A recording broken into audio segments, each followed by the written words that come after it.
नमस्कार प्रिय मित्रों, मैं ज्योतिषकार कमल आप सबका हार्दिक अभिनंदन करता हूं आपके अपने इस प्यारे यूट्यूब चैनल एस्ट्रो कमल में। दोस्तों, आज हम बात करेंगे स्वतंत्र से छुटकारे से संबंधित। अपना ये जो सनातन धर्म है या फिर हम कहें कि भारतीय जो संस्कृति है, इस संस्कृति में जो तंत्र है, उस तंत्र में सुई से लेकर के हाथी तक सब बीमारियों का इलाज है, हर मर्ज की दवा है। कोई भी प्रॉब्लम हो, तंत्र आपकी पूरी मदद करता है और तंत्र के द्वारा आप अपनी परेशानियों से मुक्त हो सकते हो। यदि आपको लगता है कि आपके पतिदेव का संबंध किसी से है, मतलब क्या होता है कि जब किसी के घर में इस प्रकार की सिचुएशन हो जाए ना कि किसी के पति का संबंध किसी अन्य स्त्री से हो और पत्नी को पता चल जाए, तो अंदर ही अंदर एक कुड़न, एक आग पैदा हो जाती है जो पत्नी को रोज मारते जाती है, रोज पत्नी को मारते जाती है। इस तरह से घर में कलह भी पैदा होती है और पत्नी के शरीर का भी नाश होता है, मन का भी नाश होता है, साइकोलॉजिकल भी पत्नी पेशेंट हो जाती है, घर में बरकत नहीं रहती, हर तरीके से घर बर्बाद होना शुरू हो जाता है। तो हमारे एक व्यूवर हैं महाराज पांडे नाम से, बहुत पुराने व्यूवर हैं, कई दिनों से हमसे कई लंबे समय से हमारे चैनल से जुड़े हुए हैं। तो उन्होंने एक प्रश्न पूछा है कि कमल जी, स्वतंत्र से छुटकारे से संबंधित आपको कुछ उपाय बताइए। उपाय में एक नंबर का बताता हूं आपको, ऐसा उपाय आज तक कभी फेल नहीं हुआ और जिसने किया उसको लाभ ही हुआ, पति उसका ही होकर के रहा, फिर किसी अन्य स्त्री की तरफ पति नहीं देख पाया। एक बहन थी, उसके साथ भी यही घटना थी। वो एक बार हमसे मिली थी तो हमने ये उपाय उनको बताए थे, उनके जीवन में शांति सुकून हुआ, सुफल प्राप्त हुआ और 100% रिजल्ट उसको इस उपाय का मिला और उसने हमको धन्यवाद दिया। वही उपाय आज मैं आप लोगों के साथ शेयर करता हूं, जो कभी असफल नहीं हो सकता। भगवान की कृपा से आपको उस उपाय से लाभ होगा। क्या है कि यदि आपको पता चल जाए कि आपके पतिदेव का संबंध किसी स्त्री से है और उस स्त्री का ये नाम है, तो अब आपको क्या करना है, उस स्त्री का जो भी नाम हो, वो जैसे नाम में कितने अक्षर है, जैसे नाम हो उसका सुनीता, तो 3 अक्षर हुए सुनीता में। जैसे और कोई भी नाम हो, 5 अक्षर भी हो सकते हैं, 10 भी हो सकते हैं, कितने भी अक्षर होते हैं, उतने जितने अक्षर है उतने आपको मखाने चाहिए। मखाने तो समझ गए होंगे, मखाने बाजार में मिलते हैं, एक ड्राई फ्रूट आता है, ड्राई फ्रूट होता है मखाने। जो जानते हैं उन्हें तो पता है, जो नहीं जानते हैं उनको बता देता हूँ कि ड्राई फ्रूट होता है बाजार में। आप मखानों के नाम से कहोगे तो मखाने आपको दे देंगे, सफ़ेद सफ़ेद कलर के इतने बड़े होते हैं। वो मखाने आप लेकर के आ जाएंगे। मखाने लेकर के आकर के क्या करना आपको, देखिए होता तो जो चित्ता की लकड़ी है ना, चित्ता का कोयला, चित्ता की लकड़ी का कोयला, उसको अपने पेशाब से घिस करके उसको पेस्ट बना करके फिर उस पेस्ट से कौवे की पंख से एक एक अक्षर लिखना पड़ता है। लेकिन आप ऐसा नहीं लिखोगे तो भी चलेगा, क्योंकि जिन पर हमने ये प्रयोग करवाया था, जिनके लिए उनको हमने सादे पानी में कोयले से घिस करके ये उपयोग नहीं करवाया, सादे पानी में नहीं करवाया। मतलब उनको हमने स्केच पेन होता है ना, मार्कर पेन होता है ना, वो मार्कर पेन आता है बाजार में काले कलर का मार्कर पेन, स्केच टाइप आता है, स्केच पेन टाइप का, वो पेन आप ले लीजिए।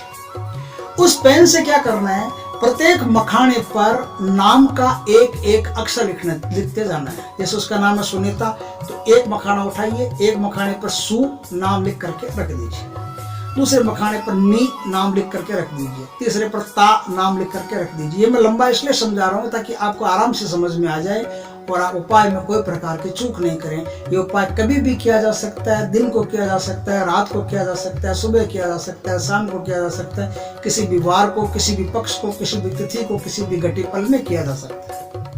तो इस उपाय को करने के लिए आपको मखाने पर उसके नाम का एक एक अक्षर लिखना है और जितने नाम के अक्षर हैं वो पूरे नाम के अक्षर वाला आप मखाने आप इकट्ठे कर लीजिए। इकट्ठे कर करके इनको जला दीजिए। कैसे जलाओ, कपूर से जलाओ, कैसे भी जलाओ, इनकी राख हो जानी चाहिए। आपको किसी भी तरह से ये व्यवस्था करनी है कि ये जो राख है, ये राख आपके पति के पैरों के नीचे आ जाए, कैसे भी, चाहे वो नींद से उठे उस समय नीचे राख बिछा दो, चाहे वो कहीं बाहर से आने वाले ही हो, दरवाजा खटखटाए तब दरवाजे के पास बिछा दो, कुछ भी करो आप, राख पर उनका पैर लग जाना चाहिए। इधर पैर लगा, इधर स्वतंत्र से आपका छुटकारा हुआ, स्वतंत्र की गई भैंस पानी। अब स्वतंत्र की तरफ आपका पति जिंदगी में उठा करके भी नहीं देखेगा। ये उपाय नहीं होता हो, आप उसका नाम नहीं जानते हो, तो क्या करोगे? आपको अगर ऐसा पता चल जाए कि आज आपका पति सौतन के साथ मुंह काला करके आया है, तो आपको क्या करना पड़ेगा?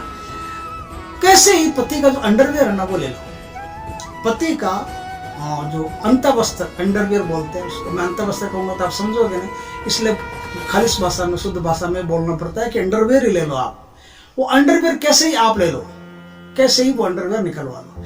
अब वो अंडरवेयर आपको जला देना है, जला करके उसकी राख बना देनी है। उसकी राख को आपको चौराहे पर फेंक करके आना है। चौराहे पर ऐसे ही नहीं फेंक के आना, चौराहे पर फेंको, फेंक करके आप उस राख को अपने पैरों से रगड़ो। देखो, दो काम बताए मैंने, दोनों ही कामों में एक बात कॉमन है, आपको भगवान से दोनों ही काम करते समय, चाहे मखानों पर नाम लिख करके जलाओ तो, या फिर आप वो राख चौराहे पर फेंक के आओ, तो दोनों ही कामों में आपको भगवान से ये प्रार्थना जरूर करनी है, क्योंकि प्रार्थना पूर्वक किए गए काम ही सफल होते हैं। तो प्रार्थना जरूर करनी है कि हे परमपिता परमात्मा, हे भगवान, आप कृपा करो, मेरे पति को मेरे सौतन के चंगुल से छुड़ाओ। आप इस तरह से जो भी प्रार्थना जानती हैं, जैसे शुद्ध सरल भाषा में आप जानते हैं, वैसे परमात्मा से आप कहें। चौराहे पर वो राख आपको डाल के आनी है। चौराहे पर वो राख डाल करके आपको अपने पैरों से उस राख को अच्छी तरह से गुस्सा खा खा के मसलिए जम के, और बिना पीछे मुड़े वापस घर आ जाइए। मुड़ना नहीं है, आपको मुड़ के पीछे नहीं देखना, इस बात का आपको ख्याल रखना। बिना पीछे मुड़े आप वापस घर आ जाइए। बस घर आने की देर है। पति आपसे ही प्रेम करेगा, सौतन से जिंदगी में ही प्रेम नहीं करेगा, किसी भी सौतन से, किसी भी अन्य लड़के से। दूसरी लड़कियों को माता बहन की दृष्टि से ही देखना शुरू कर देगा। फिर ये इतना चमत्कारी, इतना सफल उपाय है कि आप करेंगे तो लाभ में रहेंगे। दूसरा मैं बताता हूँ, कनेर के फूल आते हैं लाल कलर के, कहीं से आपको मिल जाए तो वो कनेर के फूल ले आए। सूखे हुए होंगे तो भी चलेगा, गीले हुए होंगे तो भी चलेगा। कनेर के फूल थोड़े से पानी में डाल करके इसे रगड़ करके उसका तिलक अपने यहाँ लगाओ या पति के यहाँ लगाओ, दोनों के यहाँ लगाओ, सबसे बढ़िया। दोनों बैलेंस बराबर रहेगा, दोनों एक दूसरे की तरफ ही देखोगे, अन्य तरफ आपकी दृष्टि नहीं जाएगी। यदि आप कनेर के पुष्पों का तिलक लगाते हैं, पति के लगा देते हैं, तो पति किसी अन्य लड़की को कभी नहीं देख पाएगा, जिंदगी में देख ही नहीं सकता। माता बहन की दृष्टि से देखेगा, और आप लगा लेते हो तो आप भी बाप भाई की दृष्टि से देखेंगी, किसी और दृष्टि से नहीं देखेंगी। बस पति आपके लगा दे, आप पति के लगा दो, या आप खुद के लगा लो, पति के लगा लो, कैसे भी लगा लो। ये तिलक जो कनेर का है, कनेर के फूलों का तिलक है, ये आप अपने ललाट पर लगा लीजिए, बस हो गया काम। इतना सिंपल उपाय और इतना ताकतवर शक्तिशाली उपाय है कि इसको करने के बाद में आपको आपके गृहस्थ जीवन में बड़ा ही अच्छा, उन्नत और बढ़िया फल मिलेगा। बड़े प्रेम से गृहस्थी की गाड़ी चलती रहेगी, आपको लाभ रहेगा। महाराज पांडे ने पूछा, मैंने उत्तर के रूप में वीडियो बना करके दे दिया।